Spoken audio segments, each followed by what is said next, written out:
Remakes. They used to be rare and few in between, but at this point, they're a dime a dozen, with just about any movie being up to be remade, especially in the horror genre.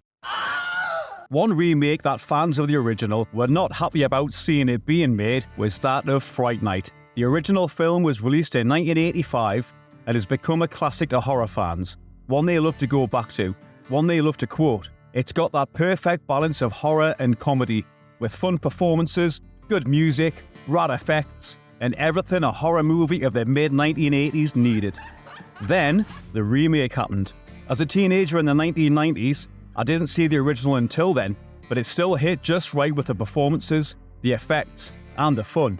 Granted, I'd grown up with images and clips from the film preparing me for the day I'd finally get to rent it and watch it in peace, or watch it in a battle for the basement television. A battle which led to us having turns in who would get to use it and who would get to choose what was watched on it. Now, here comes the remake. I'm an adult, married, watching more horror movies than just about anyone I knew, and I worked for a major website at the time, so that was no easy feat. While some horror fans hated it without seeing it, something I never understood for any movie, others were looking forward to it. Me, I just didn't care.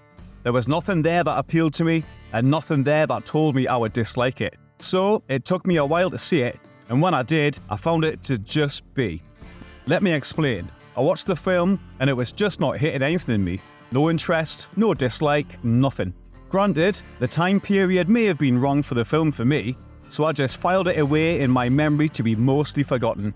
So I rewatched it, and well, it's not horrible and it's not great. If we rated it like my high school rated my work, it would get a passing grade. So 6 out of 10 seems fair here.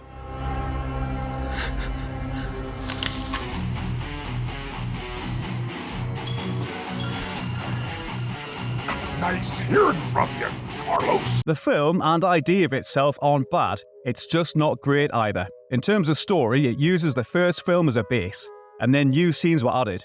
Characters were changed to have them modernised and more fitting for 2011, and some of the story beats were changed as well.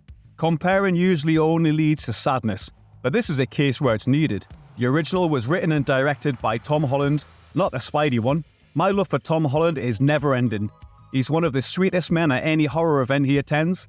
In terms of his horror creations, the man gave us Child's Play, episodes of Amazing Stories, Tales from the Crypt, Thinner, Fright Night, and a bunch more. He created Chucky and Jerry Dandridge. His cred as a master of horror is never to be questioned. So, to remake one of his most loved films was a losing bet when it came to horror fans. When it came to this horror fan, while trying to watch the remake with an open mind, it was difficult not to keep looking for his trademarks, for his moments in the new film where he's credited for the story. Being that it's unclear which changes came from his story credits and which were from screenplay writer Marty Noxon, it's a bit difficult to say who did well and who messed what up exactly. Some of the scenes, even new ones, work really well, and some of them just fall completely flat. You let him turn me into this. For example, changing the location is not a big deal. It makes some sense with Vegas to bring in the desert, a spot perfect for a vampire to hide. And all the nightclubs around town make a club scene still fit. The changes made to both Charlie's mum and Amy are perfectly fine. They work. The changes made to Ed, just no. Please, less of him. I really like Stretchback, by the way. Every single time he showed up on screen, it was like nails on the chalkboard, just annoying and aggravating. It turned out Ed was even worse. Yes, the original Ed was not exactly great, and that's part of the deal here, but this Ed just didn't work great at all. Of course, changes were made to our favourite leader, the one and only Charlie Brewster, and well, in his case, most of it works. He's still a wee bit doggy, he's a bit more popular here, and he seems to fit better as a modernised teen. Jerry Dandridge is quite a bit different. He seems more open and more obvious.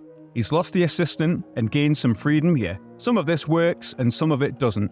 The main character with the most changes is Peter Vincent. Vincent here is less a mix of Vincent Price and Peter Cushing. Less classic horror, less like versions of Van Helsing merged together, and more Vegas magician. He should have been renamed Blaine Copperfield to go with his douchebag Chris Angel look. The changes made to him came off very much as things one would have noticed meeting Chris Angel back in the 2000s. From experience, he wasn't exactly the nicest guy, to say the least. The look, the mood, the show type, it all fits.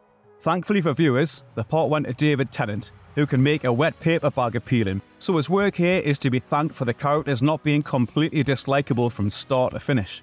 Of course, the character gets a redeeming arc like in the original film, making his Peter Vincent a lot more likeable by the end, even on paper. And that is part of the problem here. The most likeable and enjoyable performance of the whole film is that of David Tennant. This is not to say that the rest of the cast didn't do well, but some of them were saddled with some terrible characters, and it just showed from start to finish. For example, Ed. Oh my god, Ed, he's just so off-putting that you don't want to feel bad for him when he's getting bullied. You don't care when he gets turned, you don't care when he gets hurt. Boo this man! Even though he's the one who's a fan of Peter Vincent here, and his being an old friend of Charlie matters for part of the story. This is in big part due to the writing. The character is just unlikable. Was that a performance choice or something he was directed to do? Who knows, and by the end of the film, who cares? Thankfully, the rest of the cast is doing well here. Anton Yelchin is a decent Charlie, a teen trying to be cool but not quite managing. The guy who warns folks about the vampire next door, and the dude who has to save the day with an entertainer who may not know as much as he claims about vampires. Playing his mother is Toni Collette, who seemingly can do no wrong. Even in scenes where it's pure nonsense, she keeps it classy and gives a great performance. She once again comes off as part of those actors who can be given any part and just make it great. Playing Amy is Imogen Poots, and she's just charming, right on point, and brings the right energy to the part.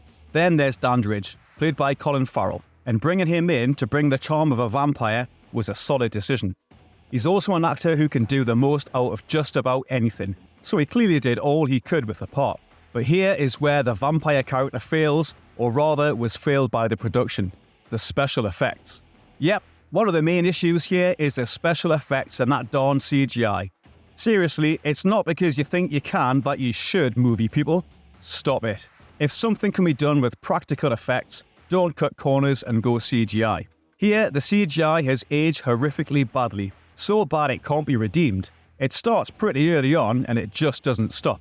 The scene where one of the turned victims is brought into daylight by her saviour Charlie and she explodes? That explosion is just ridiculous. The blood, how she just poofs away, disappears so fast, as if to try and keep the amount of time that explosion took to a minimum. Even in 2011, it was not effective. Over a decade later, it comes off even worse. Anytime the film has a sequence that needs bloody splatter, it's CGI. Why? Blood splatter is something special effects folk have been working on and perfecting for decades, so why not use practical effects? One last major gripe with the special effects: Jerry, Mr. Dandridge, our lead vamp, his makeup in the original is iconic. It's remembered clearly by fans of the film and non-fans of it as something that just stands out. Something that looks fantastic, creepy, like one bad vampire. Here, it makes you want to laugh and then cry. Yes, the design is basically the same, but the transformation is all CGI, and it's horrible again. That scene in the desert, right before the cameo by the original Dandridge, the one and only Chris Sarandon, that sequence, it makes you cry, it's so bad. There's also CGI fire here, and a few other bits and bobs that just don't work.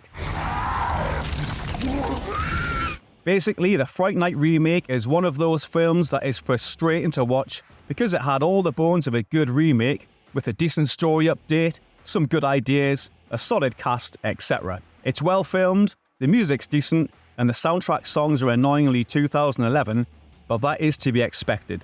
However, when it doesn't work, it just splats all over the place.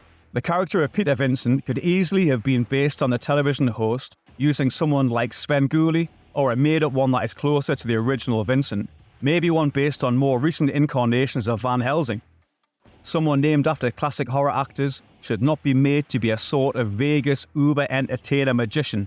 And if that is the road you're gonna go with, go into it fully, change the name, change it all. As it is, this Fright Night is not exactly scary, not spooky, and not as much fun as the original. But it's not entirely terrible. A passing grade is as good as it should get.